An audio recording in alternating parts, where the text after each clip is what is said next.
சிறகடிக்க ஆசை அடுத்த வாரம் என்ன நடக்குதுன்னு பார்க்கலாம் வாங்க. ரோகிணி என்ன பண்ணுறாங்க, சீக்கிரம் கிளம்புறாங்க. பார்லருக்கு லீவ் போட்டோம், அங்கே ஏற்கனவே திட்டிக்கிட்டு இருக்காங்க ஓனர் அம்மா. ஐயோ என்னாச்சோ அப்படின்னு சொல்லி அறக்க ஓடுறாங்க. பறக்க போனாலும் அங்கே திட்டு வாங்குறதுக்கு ரெடியாக நிற்கிறாங்க. ஓனர் அம்மா திட்டிட்டு போனாங்கன்னு சொல்லி அங்கே வேலை பார்க்குறவங்க சொல்கிறாங்க. என்ன சொல்கிறீங்க அப்படிங்கிற. ஆமாம் மேடம், அவங்க ஓனர் அம்மா என்ன ரோகிணி லீவ் போட்டு வரவே மாட்டேங்கிறான்னு கத்திட்டு போனாங்க அப்படின்னு. ஐயோ நான் என்ன பண்ணுறதுன்னு தெரியலையே அப்படின்ட்டு வேலை பார்க்க இஷ்டம் இருந்தால் இருக்கட்டும் இல்லைன்னா போகட்டும் அப்படின்னு சொல்லிட்டு போனாங்க.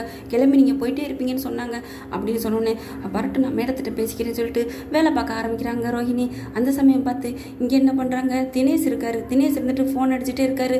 ஃபோனை எடுக்க மாட்டேங்கிறாங்க. அதுக்கப்புறம் ஃபோன் அடித்தோன்னே எதுக்கு எனக்கு ஃபோன் பண்ணி தொலைகிற, இப்போ தானே உனக்கு 1 லட்ச ரூபா கொடுத்தேன், அதுக்குள்ள உனக்கு என்ன அவசரம் அப்படிங்கல. என்ன கல்யாணி ஃபோன் பண்ணால் எடுக்கவும் மாட்டேங்கிற, எடுத்துகிட்டு இப்படி பேசுகிற அப்படிங்கிறாங்க. அதெல்லாம் நான் ஒன்றும் பேசாதீங்க அப்படிங்கல. நான் வீட்டில் இருக்கேன், உங்ககிட்ட பேச முடியாது அப்படின்னு ரோஹிணி சொல்கிறாங்க. வீட்டில் இருந்தால் என்ன, நீ வெளியில் வா அப்படிங்கிறாங்க. அதெல்லாம் வர முடியாது, வை ஃபோனை, அதான் 1 லட்ச ரூபா வாங்கிட்டு இல்லை அப்படின்னு சொல்லி கட் பண்ணிடுறாங்க. பார்த்தா அடுத்த செகண்டே உள்ளுக்கு நிற்கிறாரு.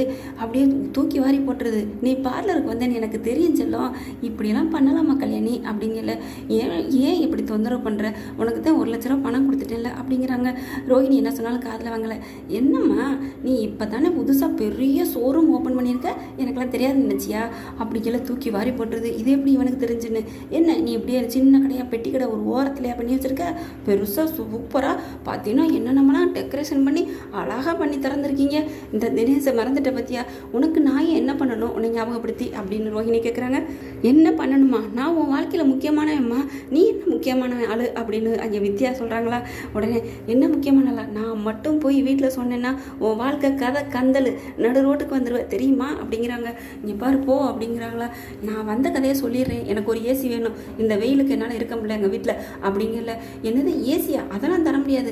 என்ன தர முடியாதா, உன் வீட்டில் உன் பிரச்சனை சொல்லட்டுமா, இங்கே பாரு போயிரு, என்கிட்ட இங்கே ஏசியெல்லாம் நான் எடுக்க முடியாது, இப்போ தான் கடையே திறந்துருக்கு, அதுவும் அவர்கிட்ட நான் என்ன சொல்லி வாங்க முடியும். ஓ உனக்கு பொய்யும் சொல்ல தெரியாது பாரு, என்ன சொல்லி வாங்கியாமல, ஏதோ போய் சொல்லி வாங்கித்தா நீ கட்டிக்கோ அப்படின்னு கத்திக்கிட்டு இருக்காங்க. பார்த்தீங்கன்னா என் ஓனர் வர்றாங்க. ஓனர் அம்மா வர்றாங்கன்னு சொன்னோடனே பயந்து நடுங்கி போகிறாங்க. போன்னு சொன்னால் போக மாட்டேங்கிறாங்க. என்ன ரோஹிணி நீ வரவும் இல்லை, லீவ் போட்டுற, இப்போ ஆள் புதுசாக ஆம்பளையால் வந்துட்டு இருக்கிறாங்க, இது ஆம்பளையால் வரக்கூடாது தெரியுமா, இப்படிலாம் வந்தால் யார் கடைக்கு வருவாங்க, நீ வேலையை காலி பண்ணிட்டு போ அப்படிங்கிறாங்க. மேடம் இல்லை மேடம் அப்படிங்கிறாங்க. தினேஷை தயவு செஞ்சு போன்னு சொல்லி கெஞ்சினோன்னே நான் நாளைக்கு வருவேன் அப்படின்ட்டு போயிடுறாங்க. அதுக்கப்புறம் இல்லை மேடம் நான் சொந்த பிரச்சனையோ அடுத்த பிரச்சனையோ இதெல்லாம் தேவையில்லை எனக்கு, நீ இப்படி பண்ணிட்டு இருந்தேன்னா வர்ற கஸ்டமர்லாம் திரும்பி போயிட்டு இருக்காங்க, ஜென்ஸ் இருக்காங்கன்னு சொல்லி என் கடை என்ன ஆகுறது, உனக்கு கொஞ்சம் கூட சின்சியாரிட்டியே இல்லை, ஏதோ உங்ககிட்ட இருந்து பழைய ஓனராச்சே, நீ இங்கே பாவம் வேலை பார்த்துக்கிட்டுன்னு உன்னை பார்க்க வச்சேன், இதெல்லாம் சரிப்பட்டு வராது ரோஹிணி, உங்கள்கிட்ட பேலன்ஸ் எல்லாம் கிளியர் பண்ணிடுறேன், பணத்தை வாங்கிட்டு நீ வீட்டுக்கு போ, வழியை பாரு அப்படிங்கிறாங்க. மேடம் அப்படின்னு கெஞ்சிட்டு ரோஹிணி போகிறாங்க. ஐயோ இந்த கடையை வச்சு தானே மாமியாக்காரியை கொடுக்குறேன், இந்த தினேஷ் பையில கொடுக்குறேன், எல்லா செலவையும் நான் பார்த்துட்ருக்கேன், இந்த கடை போச்சுன்னா நான் என்ன பண்ண முடியும் அப்படின்னு சொல்லி தவிச்சிட்டு காலில் விழுகாத குறையா அவங்க பின்னாடி கெஞ்சிக்கிட்டே போகிறாங்க.